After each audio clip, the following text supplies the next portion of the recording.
What up, though, everybody? It's your boy Shane G. We are here once again on the Ethos Media Network with another artist spotlight. And today I have a very special guest, one of my Midwest brethren. You know what I mean? He's been doing his thing on the music scene for a while. And I really like the message that he brings because he focuses on the content and he's not really so focused on the gimmicks and things like that. So I really want to get into his mindset because it seems like that's sort of a rare thing with artists nowadays. Everybody's kind of chasing the trend and doing different things like that.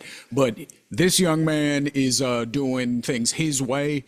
And I really want to get into his mindset and see the different things he's got going on. So without further ado, I bring to y'all Lee Music. What's the deal, sir? How you doing?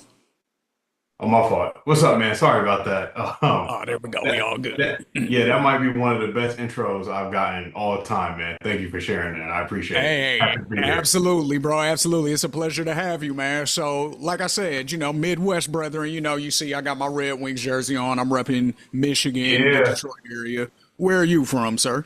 yeah. I'm from Columbus, Ohio, born and Okay. raised. And it's funny, like people always talk about Midwest accents, and I've always thought like, no, I don't have a Midwest accent until I moved down south. But like when I talk to you right now, like I'm reminded of my childhood, and I'm hearing like that right now. So it's kind of crazy. That's how it goes, man. Because that's the thing. Like, people from where we're from, we don't think we have an accent, like you said, until we move. Like, because I live in Right, Arizona now. right. So, I didn't realize I had an accent until I moved out here, and people kept telling me like, "Yo, where are you from?" And I'm like, "I'm from Michigan." They're like, "Really? I didn't think you sound like you're from." Like I've gotten everywhere. I've had some people tell me I sound like I'm from New York. I've had people tell me I Really? sound like I'm from down south. Okay. So it's like, because I don't know, it's just the way we say certain things, and there's like Yeah. certain words that kind of trigger it, and I'm like, "Oh, Yeah. okay, I know where you're from." Like, you know what I'm saying? So. That's I exactly how think that goes, man. But what because you I been know up like to, I man? always What's get going on? well, man, I just been, living life, man. Like I talk about a little bit of my music, but I'm a new dad. I'm a husband, so I'm Congratulations. thank you, bro. I appreciate it. I'm doing the family lifestyle. Other than that, man, I just been kind of taking it easy. I am in the lab right now, so I'm working on some new stuff. And that's been really exciting because it's like a whole different like process and approach than I've done in the past. So been staying busy with staying low key. That's right. That's right. Well, let's get into it, man. So you describe your music as being rooted in intention. So what does that mean for you? Yeah, so like when I say rooted in intention, it's kind of like I'm not just up here talking just to talk. I'm not just like saying words that rhyme and it sound cool just to say it. Like I'm actually putting these lyrics together. I'm telling the story, and each word is chosen for a purpose. And generally, that purpose is because I'm trying to get some kind of message across. I'm trying to tell some type of story, either my own or someone else's. But I want to bring awareness to whatever that content is, or whatever that song is about in particular.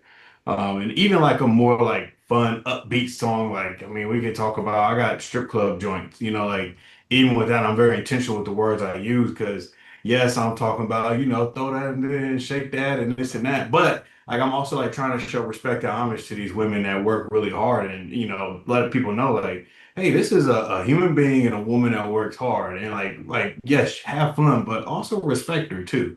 So, and that's just an example, but like I'm always very intentional about what I say because I want to make sure that my music has a true purpose.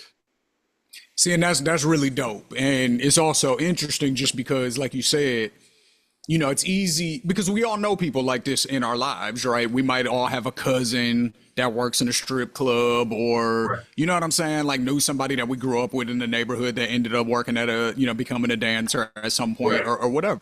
So it's like we do know these people, and we wouldn't allow certain people to treat them a certain way, Exactly. just because of their job or whatever. So Right. why should we feel like that's okay to do that to other people's daughters and sisters? And so Exactly. that's an interesting approach that I feel like is kind of a breath of fresh air in music. So, but along those same lines, though, so I mean, has there ever been a song that you decided not to release because it didn't align with your purpose?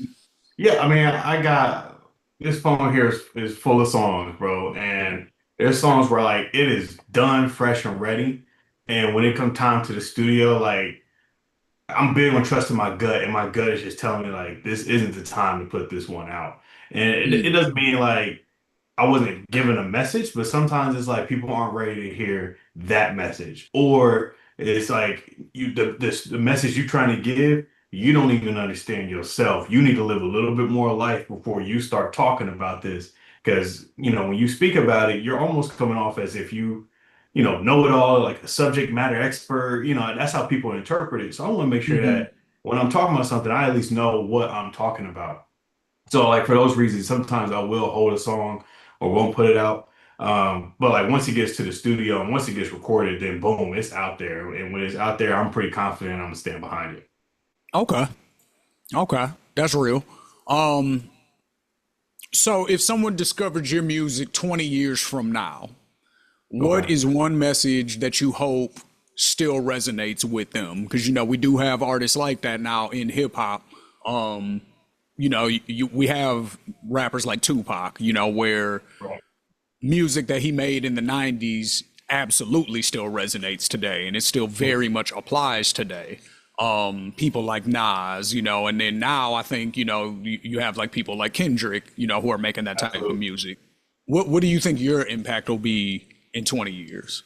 Yeah, like I think in 20 years, and it's also like how I like to describe my level of success is that when people hear my music, I want them to feel good about themselves or who they are, but I also want them Hmm. to aspire to be the best version of themselves too. So, you'll listen to my music and you may get up, you may feel good, you may dance, and it's going to like make you feel nice and warm inside. Or Yeah. you may listen to it and get inspired to go out and go work out. Go invest your money. Go to work. Go be a good dad, good mom, good parent, good son, good whatever. Just like don't be someone that's on that bullshit. And I think that's the biggest thing my Right. music is about is like whatever it is you're doing, just be intentional about it, be smart about it, and don't be bullshitting. So, like, I think that's where I think my music will resonate with people. Okay. When my son listens to it, I want him to hear it and be like, "Yo, Dad, like, I can still apply what you talking about here. You just inspired me to go open up an investment account, or you just inspired me to get up 2 hours early so I can do this side hustle and then go to my day job. Whatever type of stuff it is." Or just even like you inspired me to make a smart decision. Like I was out, someone could be out at the club or someone could be out running the streets doing God knows what, and they might think of one of my songs and be like, you know what? I'm gonna leave this moment right here because I feel like something bad is about to happen. So let me step away and hopefully pull my people out of the same situation along with it. Right. Right. Exactly. Exactly. Trusting that intuition and trusting your gut, Hmm. doing what you know is right, So Yeah. in an era where artists definitely, like I brought up earlier, they're chasing viral moments, they're trying to go viral, they're trying to, I've even seen reels and things like that where artists are saying things like, I never knew I was going to have to become a content creator to get people to listen to my music. Things Seriously. like that, right? So how do you protect your creative vision without focusing solely on algorithms and trends and trying to go viral? Yeah, so I'm in this generation where we still had no social media, and but we Okay. grew up with it. You from So my like, era then. Okay. You yeah, from like my era. like I remember when MySpace first dropped. Like I remember Okay. Okay. Yeah. that. So like it's like social media, I'm familiar with it. I know the value of it. I get how it works, but I'm also an old soul. So like I'm also kind of like, yo, that's not real. That's not like legit and stuff like that. So I respect the people who use it appropriately and because it is a tool that can take you very far and do a lot for you. I think for me, from a creative perspective, I like to focus on just what is the message I'm trying to get across? What is it that I'm trying to do? And how do I want to put it out from a creative and artistic perspective? And social media isn't always a part of that. In reality, like I'll just be like, boom, I'm about to just put this out. If you follow me, you'll see it, you'll like it, and hopefully you'll tell your friend and tell your friend, word of mouth. Now like my wife, she does all the social media stuff, so she's the one that's like pushing me and kind of like, hey, you need to post a video, you need to post something, you need to do this, do that. But it's not top of mind for me for real. I'm more focused on like this might not be the right word to describe it, but I'm more focused on the genuineness of the artist part. Whereas like, yeah, I'm on social media, but like if you really want to know what I'm about, come to a show.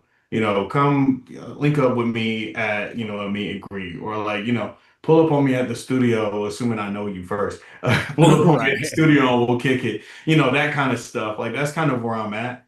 But once again, like I get it. I know it's a tool and I respect the people who use it right. But I also think there's a lot of people out there who don't always use it right. And I think it's Yeah. starting to influence our palette of music. And that's probably the best way I'll describe it. Yeah. Yeah. No, I definitely because me and on a different show that I host called The Night Shift, Hmm. which everybody go check out. On episode one, me and the artist Lack of Flaws, we were discussing the difference between being an artist for art's sake and then happening to be able to make a living off of it as Right. well. Right. There's a difference between that and doing it for the money. Right.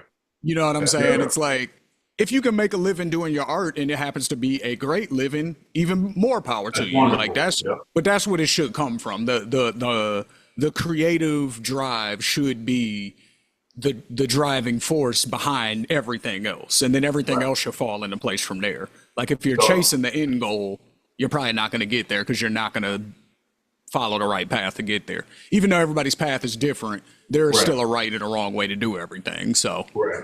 And to add to it, like I've noticed some artists will do like that shock factor or like that right. shock bar, where it's like from a creative perspective, was that creative? No, you just said the craziest thing you could possibly think of so that people will be like, what they say? And rewind it, what they say? And then next thing you know, it's trending. And It's I'm not almost gonna like a pivot. comedy now.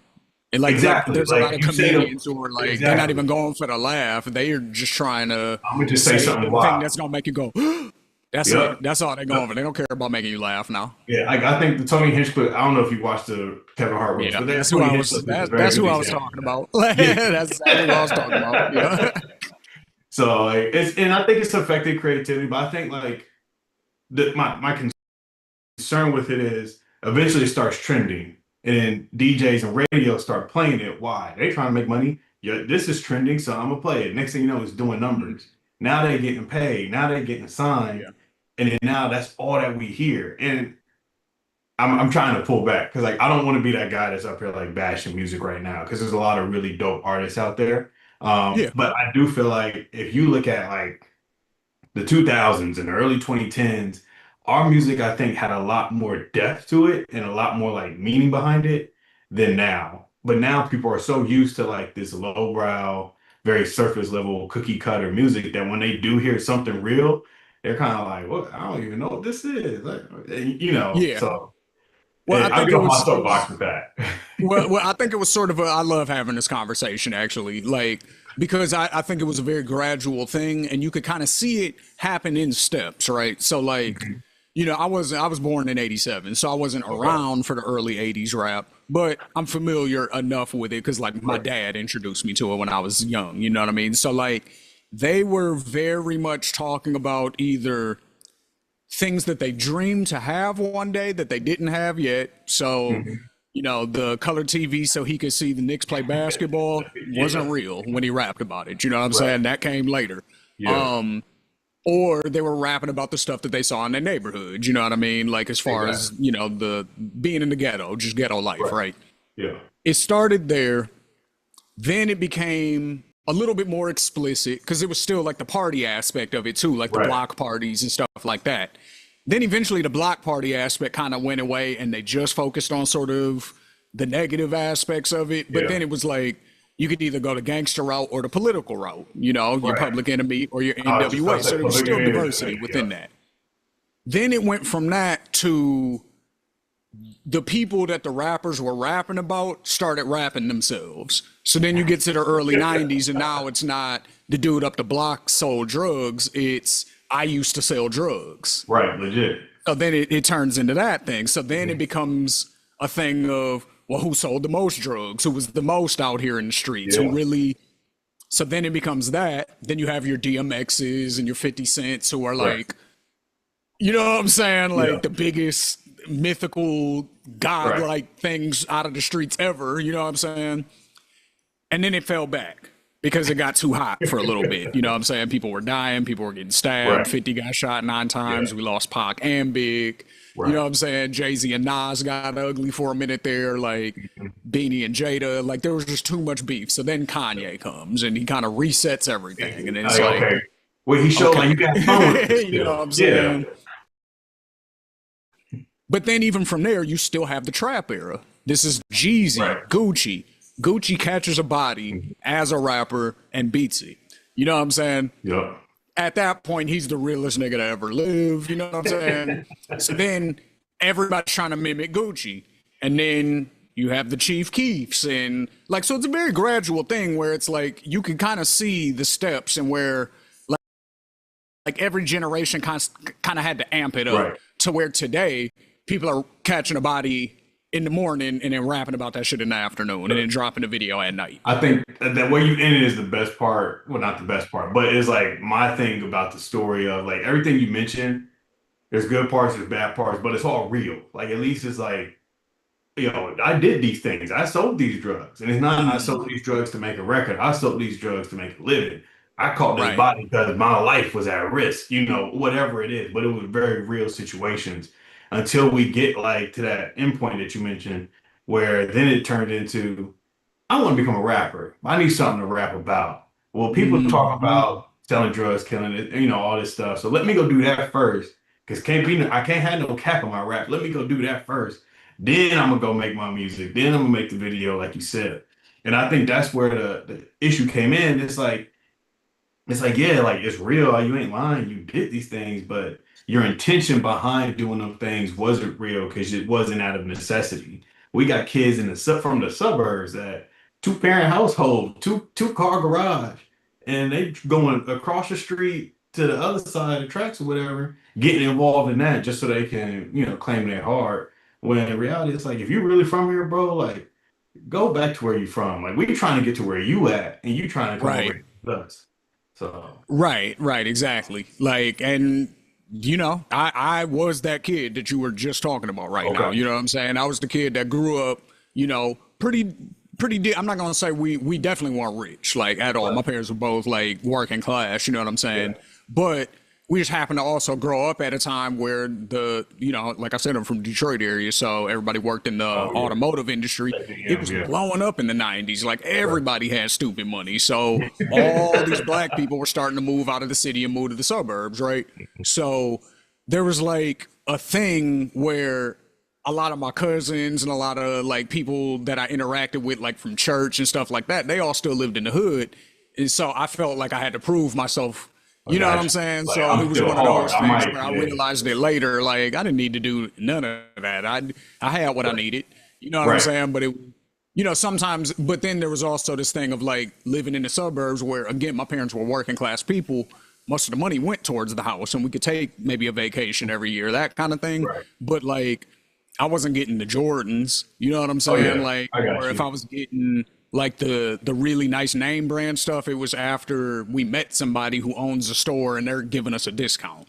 Right, Now I can be like stupid fresh, you know what I'm saying? But right. before then, I'm having to, you know what I mean? Like get what I had. Like Yeah, so that was part of it too, because I'm like, I gotta compete with these people whose parents are buying them the Jordans every time they right. ask for it. And you know what I'm saying? So it was kind of a combo of things, but ultimately you're right though. Like it's like we needed more of Kanye's and at the time.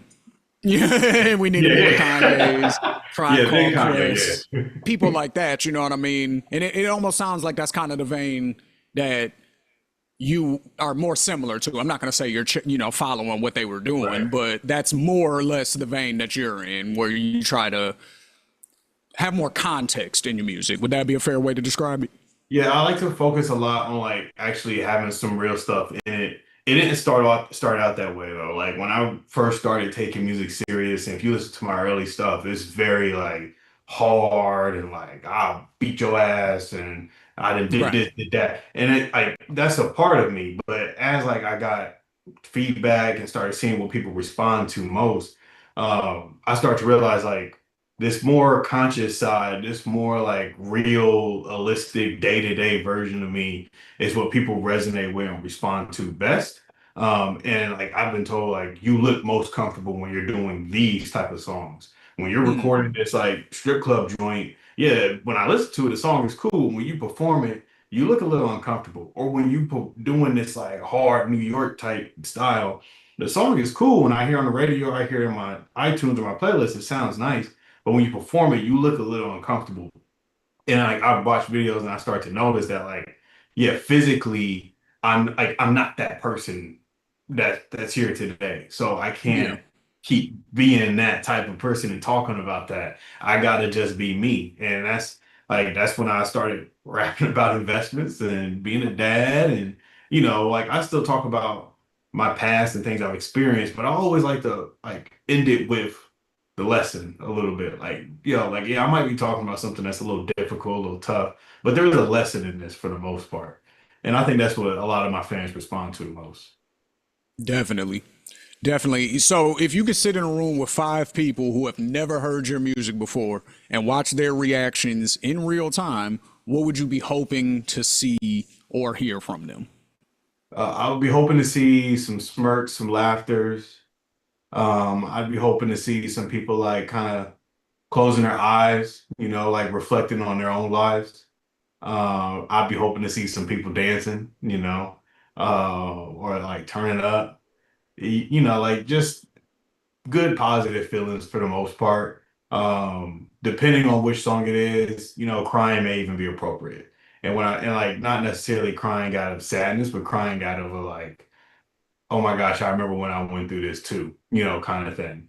So those kind of emotions, those kind of feelings. It's funny you asked me that because I always get so uncomfortable when I like let people listen to new music that hasn't been put out yet. Yeah. And like, I always try to send it and then like leave the room. Or like I'm like, well, here, boom, and then I'm gonna go get up and go use the bathroom, do this because I don't want to see their facial reactions. Because like I'm the type of person, my face tells it all. Like I do not look forward to opening Christmas gifts in front of people because if I don't like the gift, my face is gonna show it. So like So for you, it would be a better setup for you to be like on some almost like police lineup where you can watch their reactions, but they don't see they you don't know. reacting to them. Yeah, So they that don't way they see can, me watching them. Yeah, I could do that for sure. yeah. Okay. That's a good idea actually. I might do that as I'm putting out this next one so I can know like, am I on the right track or am I a little off? That's a really good Yeah. idea. Get that genuine reaction. You know what I'm Yeah, saying? for real. So okay, so you said actually, so you said something interesting there in your response where you said it may even be appropriate to cry. Hmm. So a lot of artists are remembered for like one defining record. But I'm gonna kind of flip the question a little bit. Do you have a record that you think tells a different chapter of your story? Like if somebody was to listen to your music now, like you said, they're gonna hear a more mature version of you. You know, Right, they're gonna maybe hear some references to the past, but they're right. gonna hear about the fatherhood. They're gonna hear about the investments. They're gonna hear about the day to day life. Is there a record that you think that's impactful that kind of tells a different chapter that could potentially bring those tears to somebody if they hear and go, "Wow, like you really came a long way." Yeah, so I got this song, it's called "My" called a body. And I titled it that because it's so like off-putting from all my other songs. Like, what you a dad, you investing, you doing this, and you gotta talk about catching bodies? Like, Lee, that's not how you get down. Um, but it's actually a song about a moment in my childhood where it was an interaction I had where I basically felt I needed to protect my mom from a situation that she was in, a very adult, a very grown-up situation she was in, yet I was a child. And I did the most I could, but I'm a 11 years old, and this is a 40, 45-year-old man, that kind of thing. Yeah. And the story is very detailed, and I encourage everyone to go listen to it. Where I'm pretty much breaking down like everything that happened scene by scene. And I actually as I was making it, I called my mom, of course. And I was like, hey, I want to tell this story. I want to share this with the fans, but I'm only going to do it with your blessing. If you're not cool with the story being out, then we're gonna scrap it and we're gonna call it a day. And I kid you not, her response was, make a mess out of the, or make a message out of the mess. So, she said, go ahead, go for it. And, like I just had my first show back in Columbus in my hometown, and I performed that there. And like it moved me a little bit just because it's, my mom's in the crowd and it's emotional for me. But as you're listening to it, I think anyone that hears it can say, yo, this is pretty emotional and like it's so outside of what we're used to hearing from you. But now that you've shared this with us, we see more of you. Along that same path, are there any songs that you have or any verses that you have that could almost be used as life advice, but it's something that you could only deliver in music. It's not something that you would be able to easily say in a conversation with somebody, but if you have them listen to this particular song, it'll click. Do you have any music like that? Yeah, yeah, I got a song. I believe it's on the OG outro, and it's really like a song where I'm paying homage to all the people in my life who kind of like looked out for me. And it was like, so I was going down this one path, like, no, no, no, no, come down over here. Or, no, get here. Or show me new things, show me new ways of life. But also in it, like I'm being extremely vulnerable with who I am. And like, I mean, there's even a part in the song where it's like, you out here driving, you making bread, you doing this, and you trying to be famous, yet you're an introvert. You don't even like talking to people. What the who the hell you think you are? And like that's something that's very personal to me and like my feelings and my emotions where I wouldn't be able to share that with someone.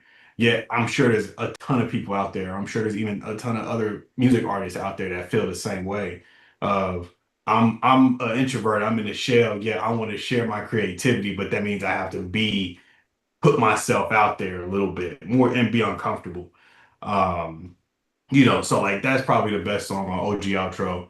And that was on the project part one, I believe. It came out in 2021.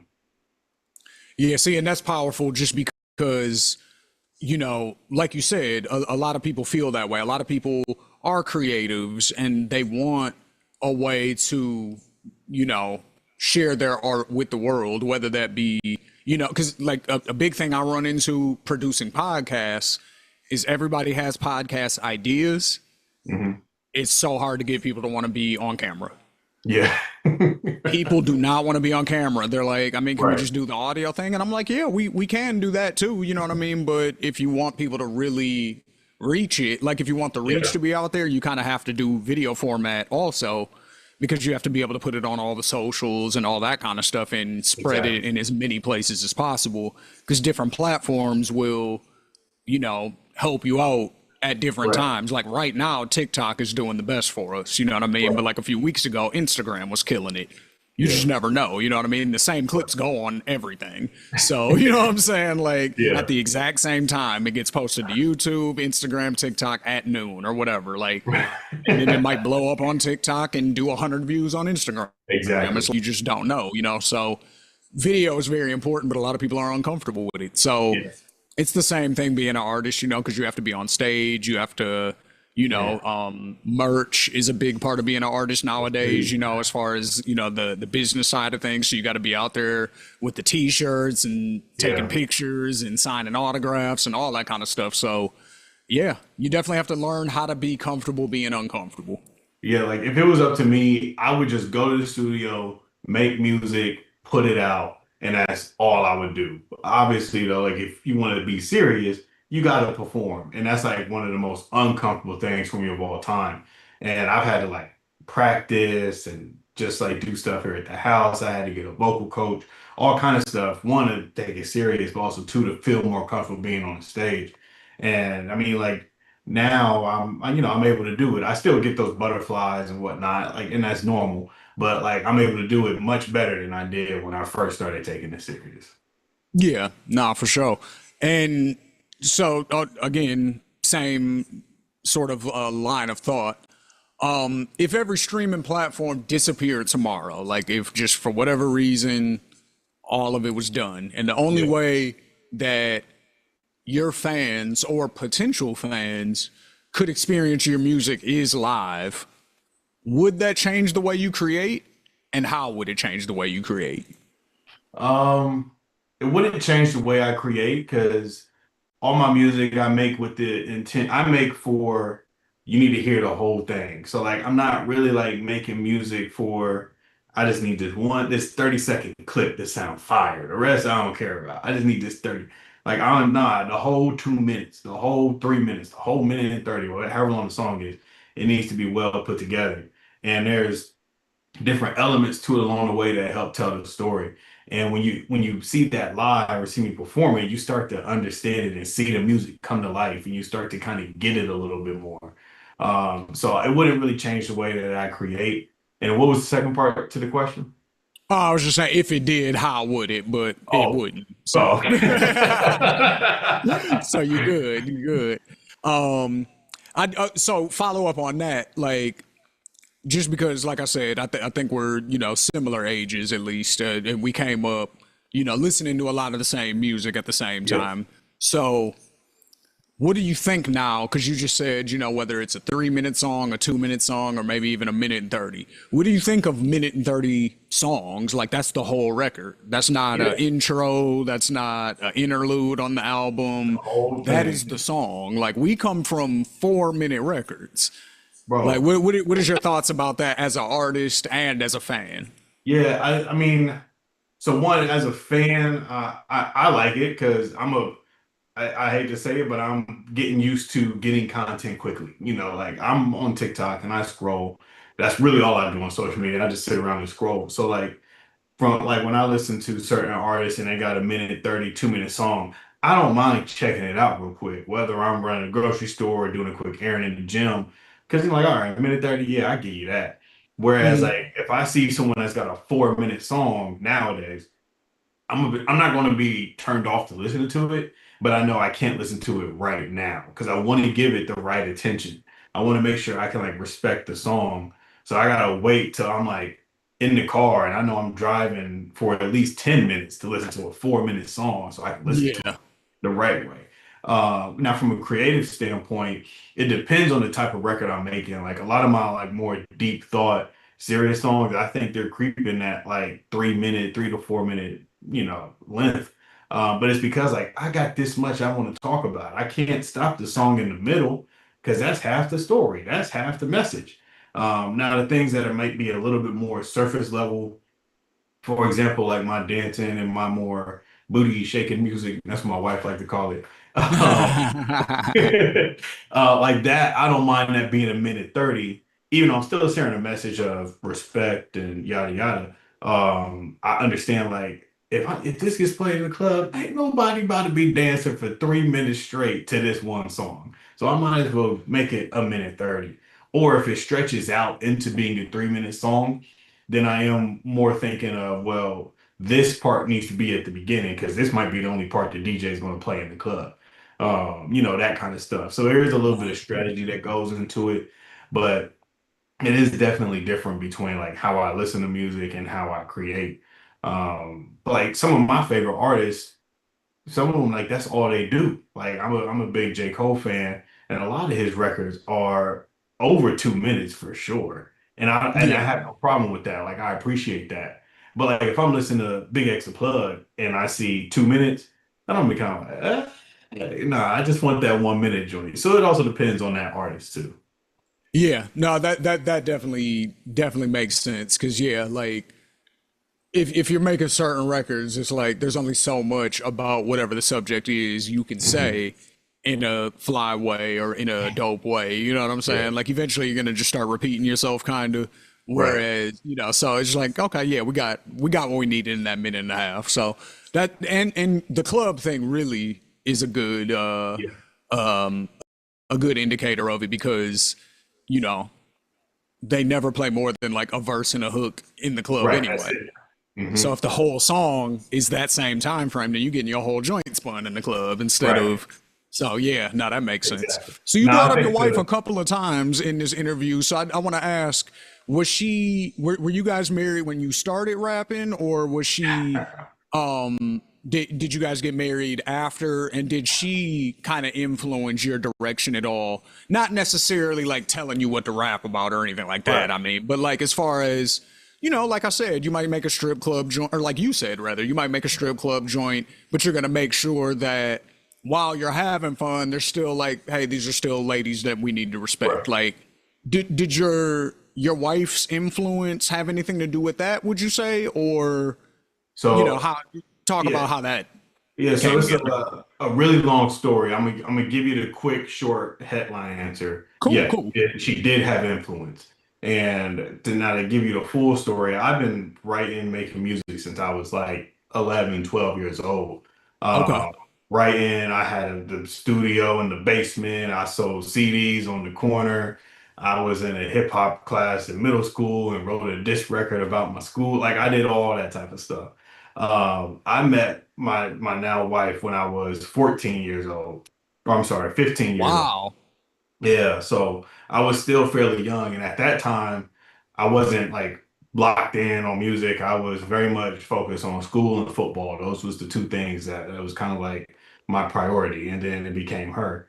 We stayed locked in. We stayed together all the way up to now, basically, get engaged and married and things like that.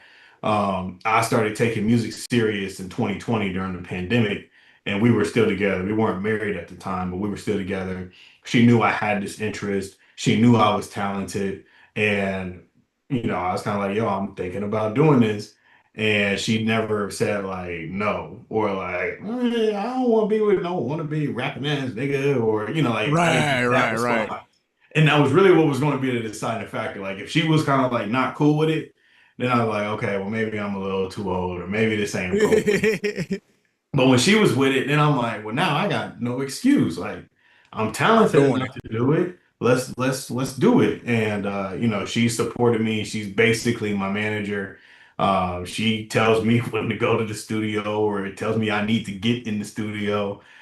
She gives me input on mixing and mastering, and she doesn't really give That's me what's so up. much input on like lyrics, but she will like be in the studio like, yo, like when you say this part, it don't hit. You need to do that part again, or you need to say it like this. And then like she's really helped me the most when it comes to performing. Whenever I'm like performing or practicing to perform, she is like the one there being the teacher. And she ain't easy on me at all. Like she will tell me That's like it fire. is. Yeah. So like she supports me 100%. And I think that's like what keeps me going. Like, yo, I'm gonna keep doing this until she say it ain't cool. And that's how I'm gonna see it. Hey, that's what's up, man. Shout out to Mrs. Music. You know what I'm For saying? sure. That's what's For up. sure. So my last question, man, and I'm gonna let you go, bro. I appreciate your time, and this is a dope interview. So thank you very much. I appreciate you having me, man. But Thank you. when your career is all said and done, what do you hope people say mattered more? Your music, your message, or the overall way you carried yourself as an artist? Ooh. Well, I'm big on people won't always remember what you say, but they'll always remember how you made them feel. And Mm, I want my music to make people feel something. So but to me, that all comes with how I carry myself. Like I want the person that's sitting here talking to you right now to be very similar to the music that y'all may listen to later. And I don't want there to be a disconnect. So I would say the way I carry myself overall, because in that tells you like who I am and how I hope I make people feel through this interview. And the music and the message should all be tied to that. where can the people find you? Lee Music, what socials? You said you be on TikTok. I know you're on Instagram. You know what I'm saying? Yeah. Where can they find you? Where can they support you? Where can they stream your music? Give them everything. Yeah, so my music's available on all streaming platforms, definitely on Apple Music, and it's on a lot of playlists on Spotify. So there's a very good chance you might have heard one of my songs and didn't even know it was me. Most likely Bolognese Freestyle. That's one is doing numbers right now. You can follow me on Instagram at Lee triple underscore music. That's Lee underscore underscore underscore music.